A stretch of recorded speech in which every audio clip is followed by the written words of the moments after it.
Hey guys, welcome back to the fourth episode here with Bryce and Jason. Is that my intro? That's your cue for to say, "Hey, what's up?" Hey, what's up? Episode number 4, right? Numero cuatro, my friend. Kind of got lost. Yeah, I know. We've just been putting these out, like weekly, and you just lose track because you have like a whole 6 days in between. That's what's up. Yep. What are we talking about tonight?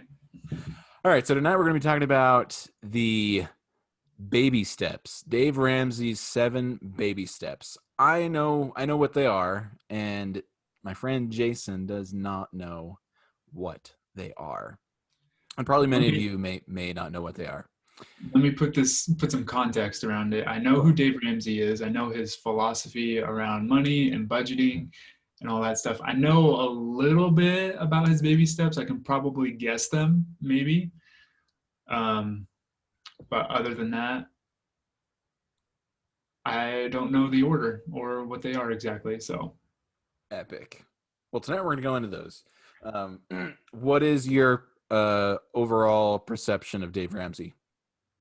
I think there's a lot of good that he does with his philosophy. He definitely is a bad debt preacher, which is good for consumers. If you are a consumer, debt is bad. And but I mean, we had an episode about this earlier about good debt versus bad debt, and there I think there are some opportunities where debt is merited if you are starting your own business, for example, or um, is investing in real estate. If you there's opportunities to go into debt. I think our rule that we kind of came up with is debt is good as long as somebody else is paying for it. Yeah, I Um, really like. so yeah, overall, he's a bad debt preacher. One thing that he talks about is like paying debt as soon as possible. And he talks about emergency funds. I know that being able to save up for an emergency, saving up probably to like 3 to 6 months out is my guess. He probably has an Oh exact number. boy, yeah, you're getting close to that. Um, yeah, 3 to 6 months out of expenses that you need to save up just in case of an emergency, obviously for emergency fund. And there was one other thing I was going to say. Like right now, like COVID emergency. Yeah, exactly. People get laid off, disability for whatever reason. There was one other thing I was going to say. I don't know what it is. Well, Oh, he's the beans and rice and beans guy. That's what I was going to say. yes, Like in order gazelle to, intensity. yeah, in order to budget and pay off your debt, it's like you got to go live underneath a rock and eat nothing but beans and rice and beans. Beans and rice and rice and beans. I love it. So Yeah. Gazelle intensity. I say that to you, and what do you think? gazelle intensity. Yeah. Well, gazelles are very fast animals, right? They're usually prey to lions and probably cheetahs and what's the other one? Polar Leopards? bears. Cheetahs? So cheetahs, lions, What's tigers, the other spotted animal? Is it a leopard? Leopard, I think. leopard. Cheetah's the fastest one, Yep. fastest land animal. But yeah, they're so gazelle intensity. So yeah, sounds like paying off your debt as if a lion is chasing your butt. That's pretty good. AKA creditors, probably. That's probably Yep. his analogy. Grabbing the debt monkeys and tossing them over the lion's way so you can get out of there.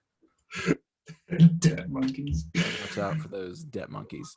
And one of these times, when we'll talk some more about some debt monkeys. We're still throwing around a name for our channel, and you're going to see that And coming up. debt monkeys is on the list. Yeah, it's on the list. So pop in the comments if you like something around debt monkeys. We thought it was pretty cool, pretty chill. We hadn't really heard of debt monkeys before, but apparently it's a thing. Yeah, apparently. Anyway, back to Okay, the Jason. seventh. Well, there's your little intro for what Jason knows currently about Dave Ramesses. And these are his 7 baby steps. We're just going to go through one by one. And I'm going to explain each one. And then and then we'll get Jason's feedback on each one as we go through. A lot of these are Response, first. feedback. I'm no financial expert, that's for sure. Yeah, this is all for your entertainment. So make your own decisions. But this is us. This is our show. This is our opinions. But Yep. make your own.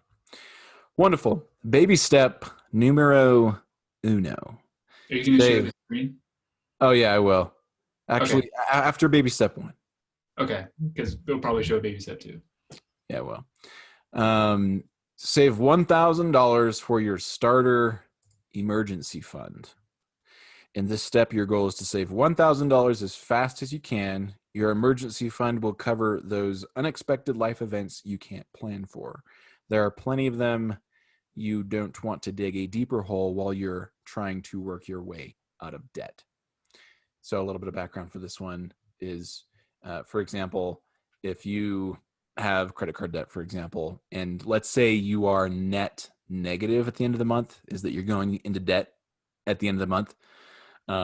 It doesn't make a whole lot of sense because you're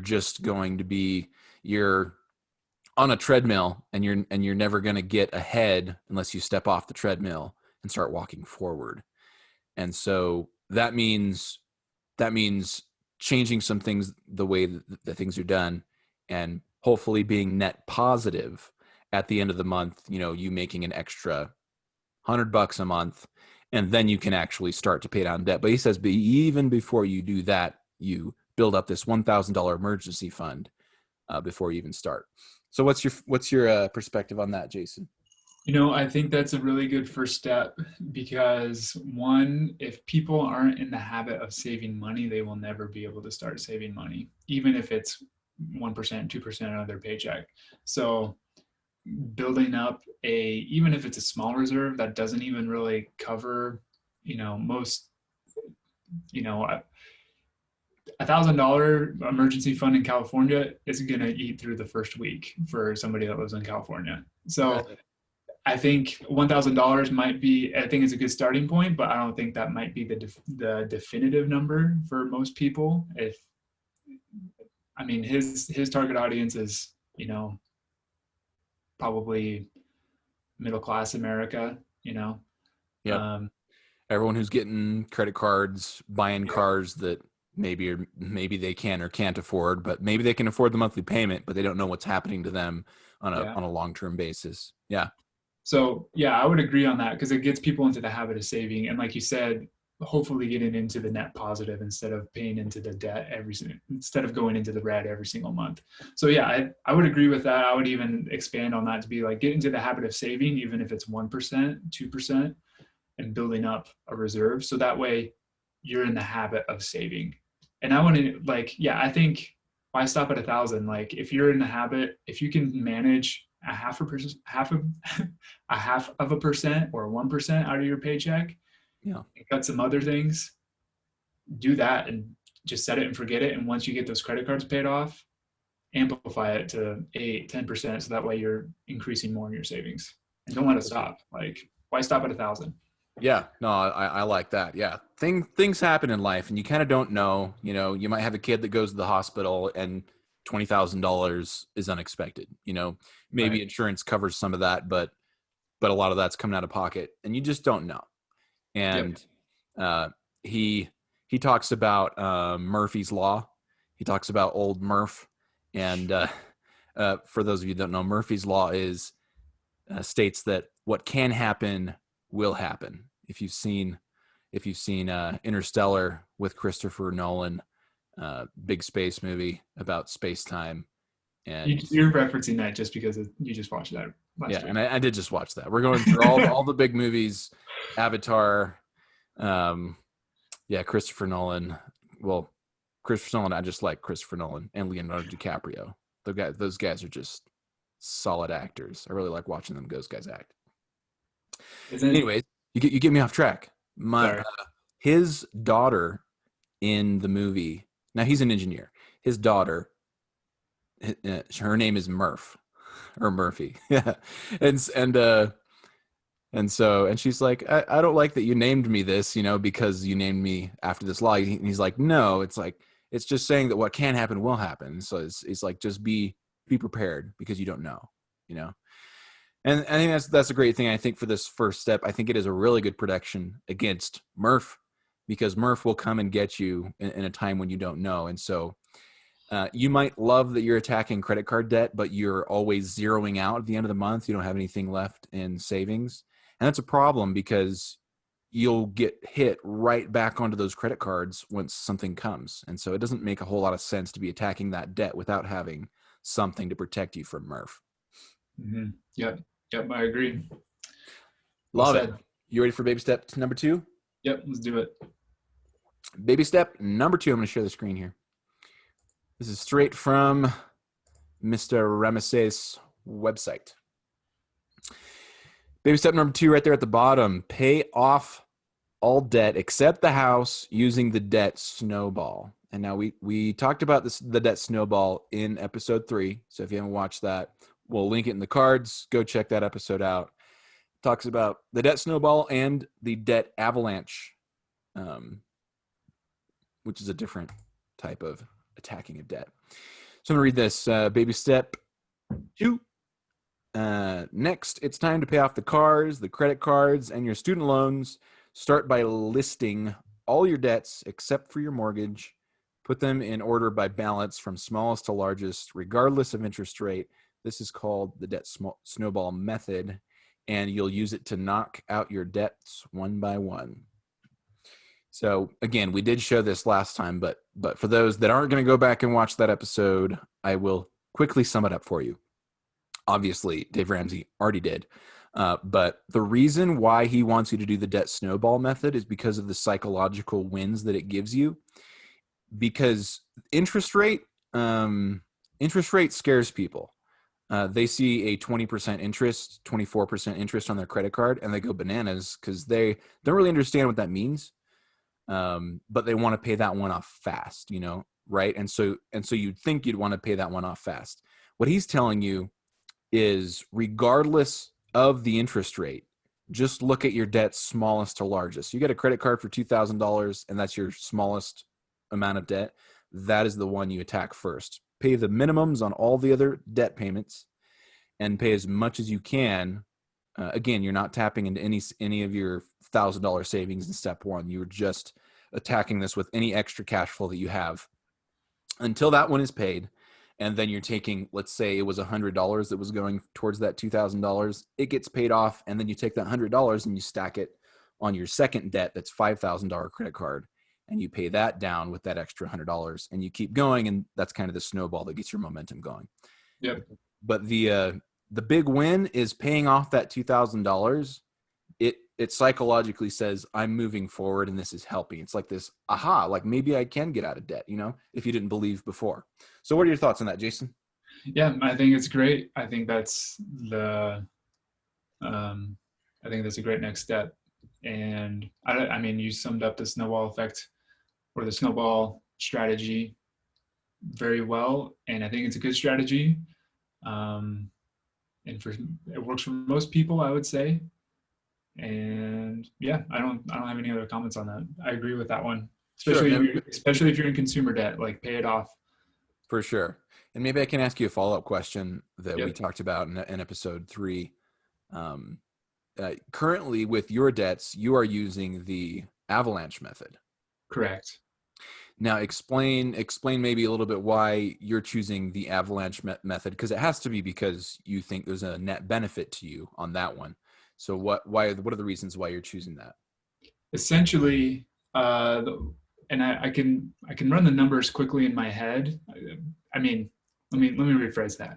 I cannot run the numbers quickly in my head. What I meant to say is the numbers are fresh in my mind of like how much interest am I paying per month towards my debt, and how much principal am I paying towards my debt each month. And with my 3 credit cards, I'm paying about I'm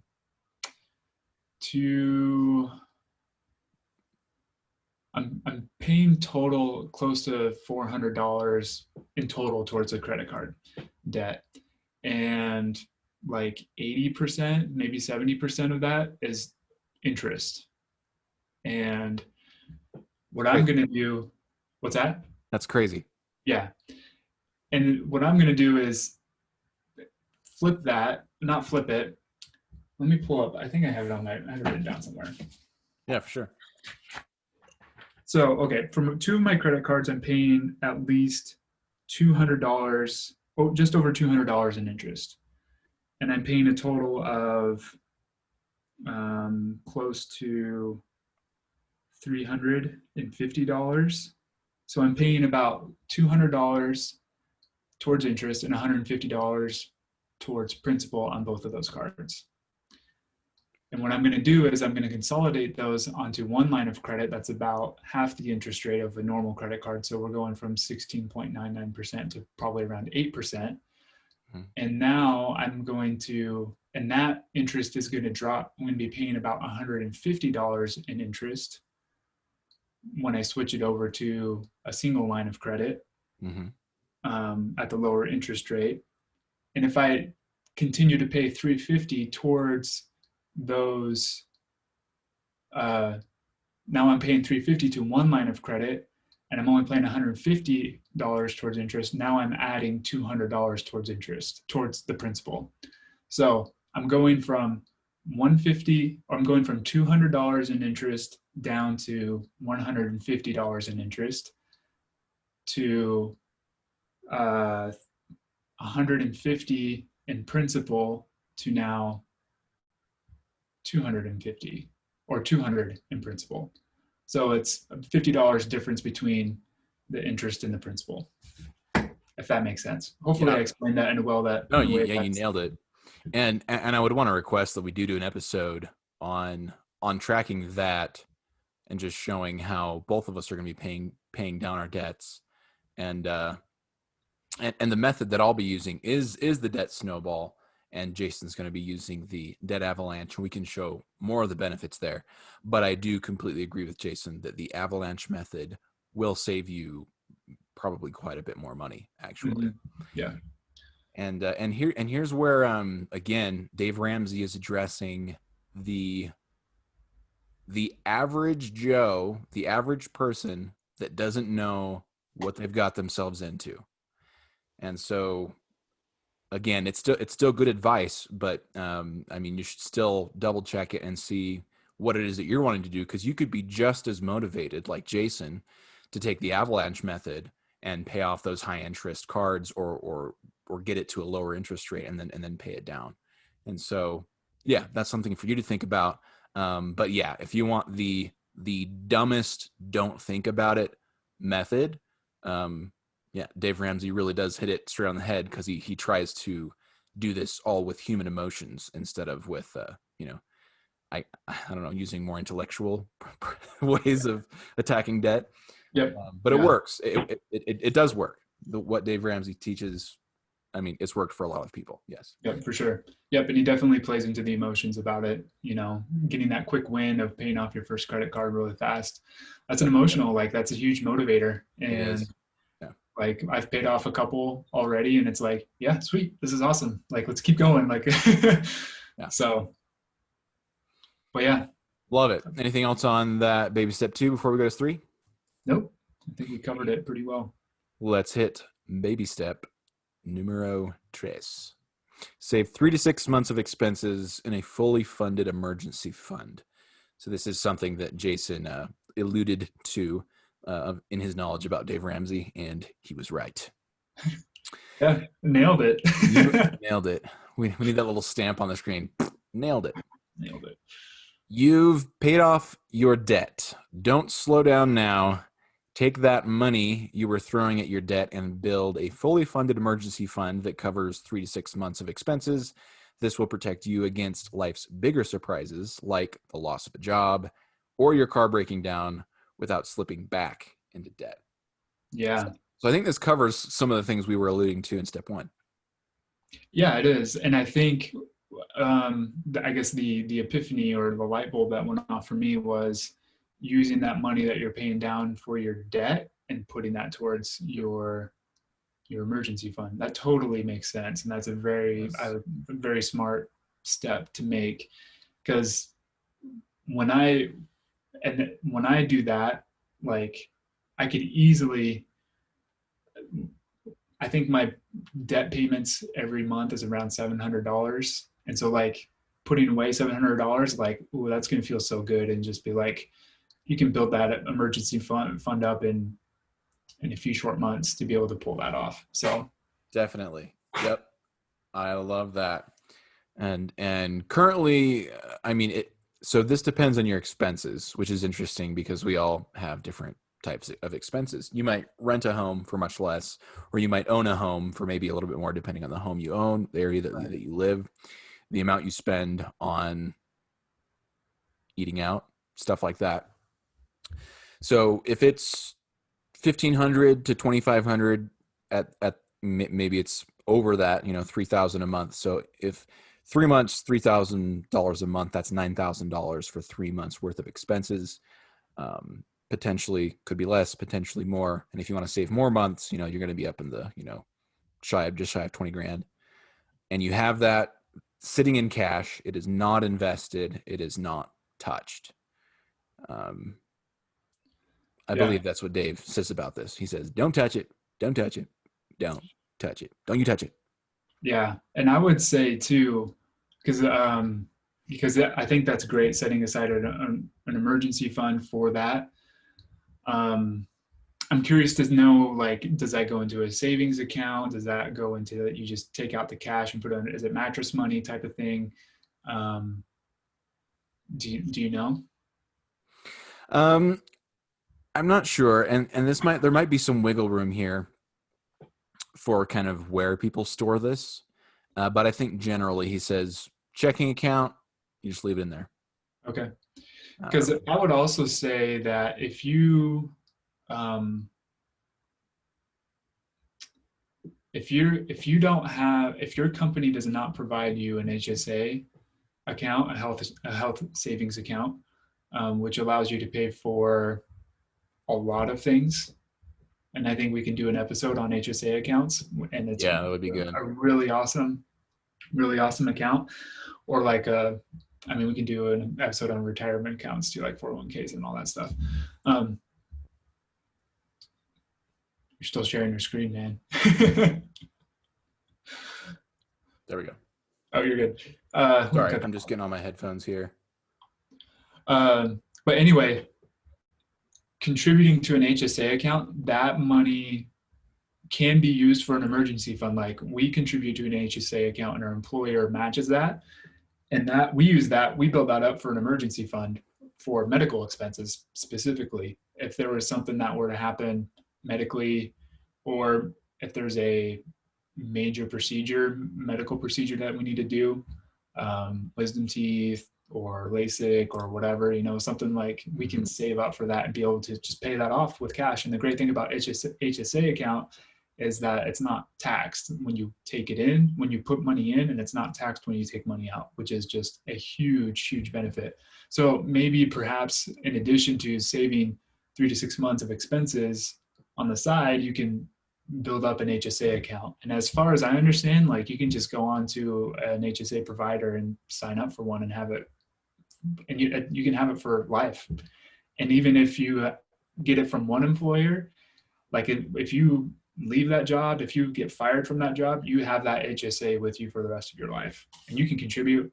And there's limits on how much you can contribute a year, but you can also, once it gets to a certain balance, you can invest that money and have it grow tax-free. So anyway, I diverge on HSA accounts, but there's a lot of good stuff in it.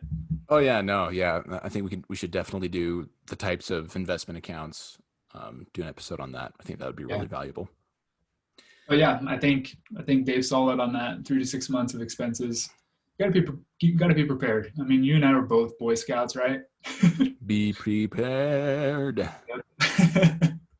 So I think that's great. Love it. Okay, All right. number 4. Okay, let's hit number 4. Yeah, I don't have anything else. Number 4. Boom. Number 4. Jason, you want to read this? Switch it up.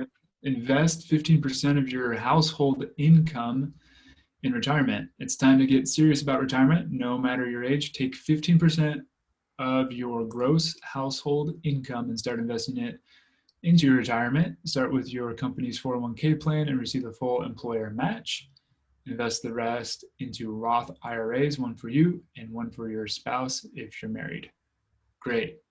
Yeah, 15%. That I wasn't expecting. I thought 10% was a good rule, but I guess 15%, if you want to be more aggressive about it, you can definitely do that route. Um, So gross yeah, house. so yeah, here he's talking about getting the match on your company's 401k plan. That's free We can money. talk a little bit. Actually, yeah. So the match, talk a little bit about that. You just recently hit the match on your 401k. Yeah. Why is And it there, you were going for the match? What's the benefit? so going for the match on a 401k from your company, it's free money. So my previous company, they did a 6% match of my contribution to my 401k, which is great. You just Sure. kind of set it and you forget it. And I could have contributed more, like 8%, 10%, but they would match up to 6% full on that. And for those that don't know, Jason, just go out a little bit to like an example of how much money you putting into this thing, and can you touch it? Can you pull it out? Maybe they don't know exactly what a 401k is.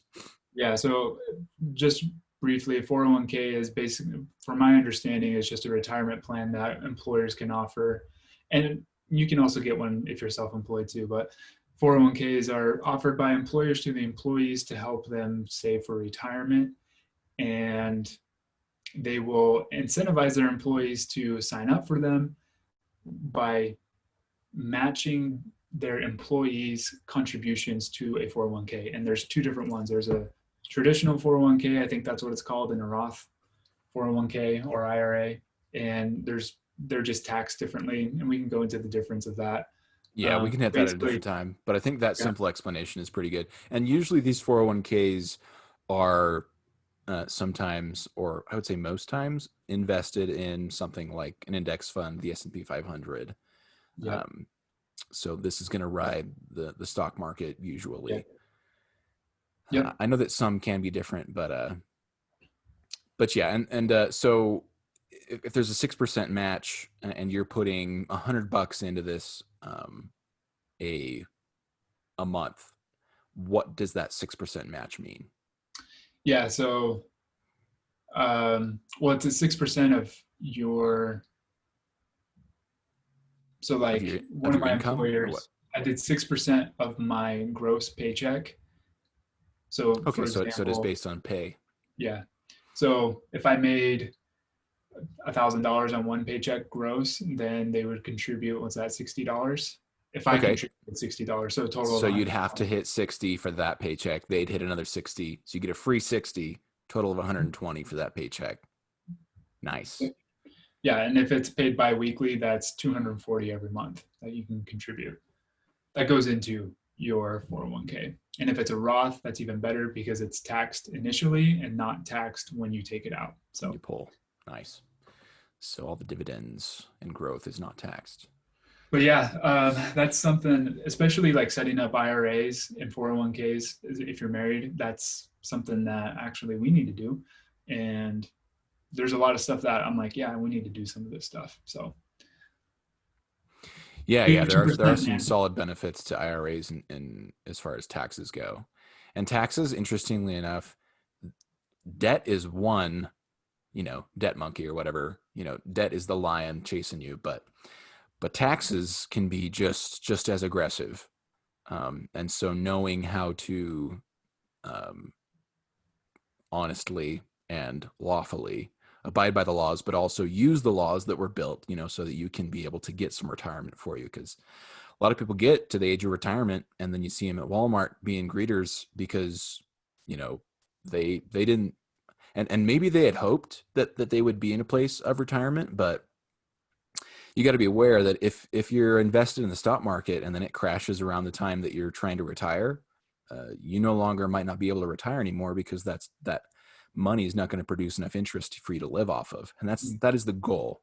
And we'll talk about living off of interest and the 4% rule on another podcast episode. I think the 4% rule would be really Yeah. interesting to talk about. Yeah. Okay, so Hold on. step number four We do a pause. is, yeah, Pause, pause. sure.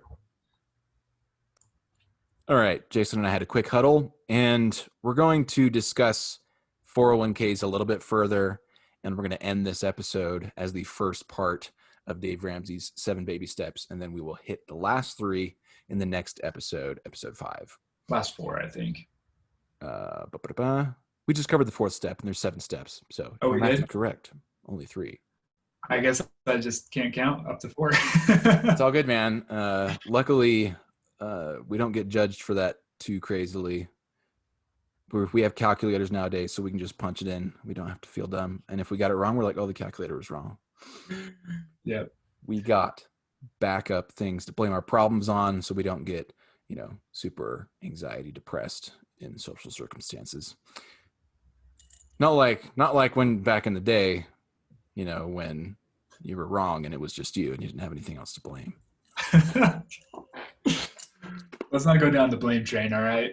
Okay. If you blame, you be lame. Yeah. Anyway, you had a word or two about retirement accounts. I 401ks. do. And man, we explained this in episode 1, kind of our backgrounds, but I am currently self-employed, and I've been self-employed since the end of 2017. And I've loved it. It's been hard. It's been great. It's been fulfilling. And then Jason's road's different, and we'll talk about that here in a minute. But in terms of, Dave talking about getting the employer match, getting the 401k. I mean, the employer match, if I did have the employer match, I would probably take the employer match. So maybe I'm not necessarily talking against the employer match, but maybe against the package of the 401k as a retirement plan.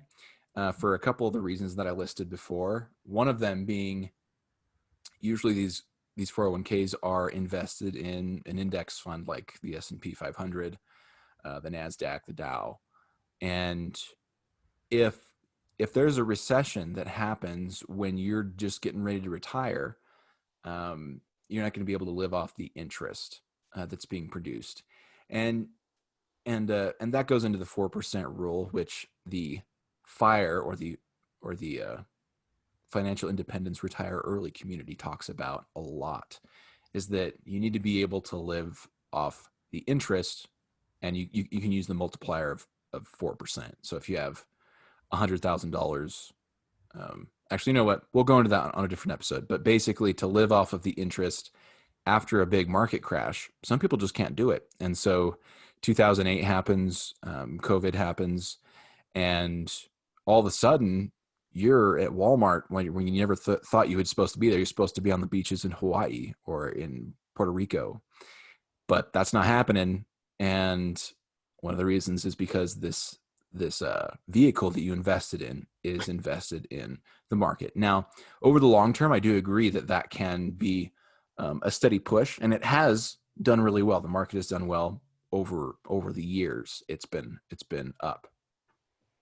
But that would be one setback that I would be aware of. Do not put everything writing you into retirement on that 401k vehicle, because you just might be surprised when you get there that everyone told you the 401k would get you there, and then it doesn't. So be cautious of that one, to just write it on that one. And I know that Dave probably doesn't just write on that one alone, but I know a lot of people do. And so that's something to be aware of. Yes. Yeah, I totally agree. Do not rely solely 100% on a 401k for your retirement. That's just, yeah, you're putting all your eggs in one basket. And if that basket has a lot of holes when you come out for retirement, you're not going to have much to live off of. So totally agree with you that on Bryce. Thing about retirement for me, like, yeah, I agree with you on the 401k. Like, do not have that be your sole retirement account. It can be a retirement account. And I think it's a good way if you are wanting to be an employee and work your way up the corporate ladder and do that, like, take advantage of it. Like, take advantage Right. of that your entire career, because it's going to be a good investment. If you're more entrepreneurial and you want to build businesses, for me, there is no concept of retirement. Like, if you are an entrepreneur and if you have something that something of value that you want to bring to the world, you're not going to stop until you're done. Like you just want to keep going. And Right. that's my philosophy about retirement. It's like, yeah, I can build and I'm going to have retirement accounts and I'm going to be able to build those up, but I'm going to be contributing them to them as much as possible because I don't plan on retiring at the retirement age. Like I'm just going to keep going as long as I Right. can. And hopefully you'll be able to do a lot of things that you want to do throughout the whole process, and Right. hopefully a Yeah. lot sooner than age 65 or whatever. Yeah. Whatever the retirement age is, I don't even know. Yeah, exactly.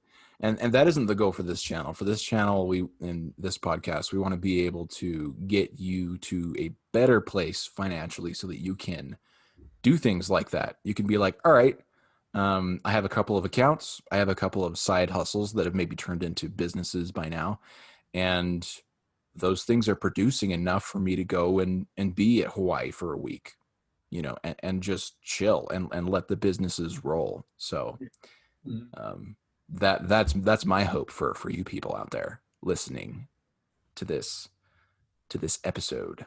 And that's going to be another episode too. That definitely will be another episode. That is Business something that. building versus corporate route, W Yep. two.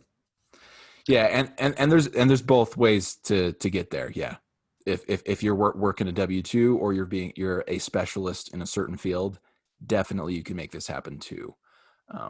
But uh, just one more thing on that 401k is that potentially, and this is maybe doctrine from Bryce in my perspective, um, a business can be an equivalent to a 401k for you.